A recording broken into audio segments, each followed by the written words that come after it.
एक सीनियर मुस्लिम ताजिर से किसी एक साहब ने पूछा कि आपको खुदा ने 95 साल की उम्र दी, यानी तकरीबन एक सदी आपने जी। इस लंबी जिंदगी में आपने क्या सीखा और क्या तजर्बा हासिल किया?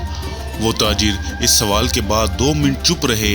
इसके बाद उन्होंने निहायत संजीदा अंदाज में कहा कि कोई तजर्बा नहीं, बस पैदा हुए, बड़े हुए तो बिजनेस में लग गए, शादी की और बच्चे पैदा किए, बच्चों को सेटल किया, अब आखिरी उम्र में बच्चों का दुख झेल रहे हैं और मौत का इंतज़ार कर रहे हैं। मौजूदा ज़माने में यही हर घराने की कहानी है। मौजूदा ज़माने में तकरीबन हर माँ बाप का यही हाल है कि वो अपने बच्चों को अपनी तमाम मोहब्बतों का मरकज़ बनाते हैं। बच्चों की ज़िंदगी संवारने के लिए वो सब कुछ कर डालते हैं, मगर आखिर में तकरीबन हर एक का ये हाल होता है कि बच्चे गैर वफादार निकलते हैं। वो अपने माँ बाप को छोड़कर अपनी आज़ादाना ज़िंदगी बना लेते हैं। मौजूदा ज़माने में माँ बाप की खिदमत एक फरसूदा तस्वुर बन चुका है। बच्चों की तरक्की को माँ बाप इस हसरत के साथ देखते रहते हैं कि जिस पेड़ को हमने मेहनत करके उगाया था, इस पेड़ का साया भी हमें नसीब ना हुआ।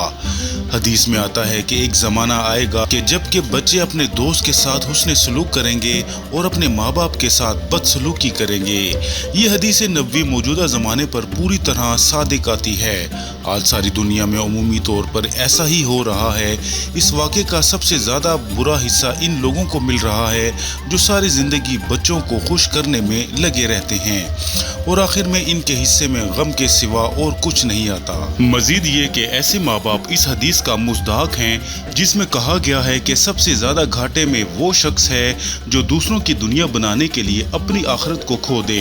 इस मामले को समझते हैं और मजीद वाज़ह करने के लिए 2-3 पहलुओं पर तवज्जो की ज़रूरत है।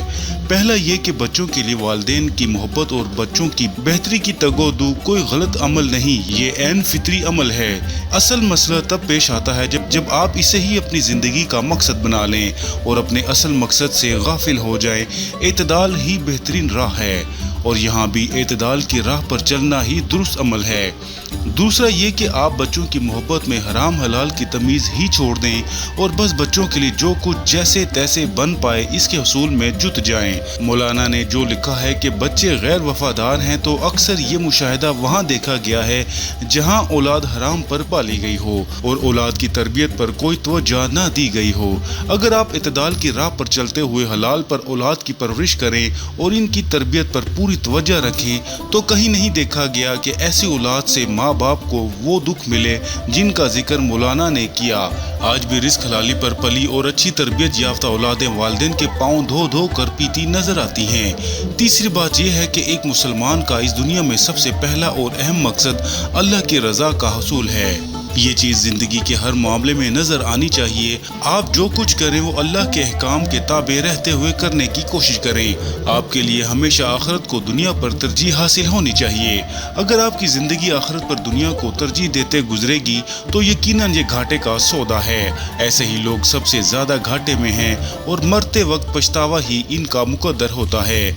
अल्लाह तबारक व तआला से दुआ है कि अल्लाह पाक हमें और हमारी आने वाली नस्लों को ऐसी तबाहकारियों से बचाए और हमें माँ बाप की खिदमत करने की तौफीक अनायत फरमाए। आमीन या रब्बुल आलमीन।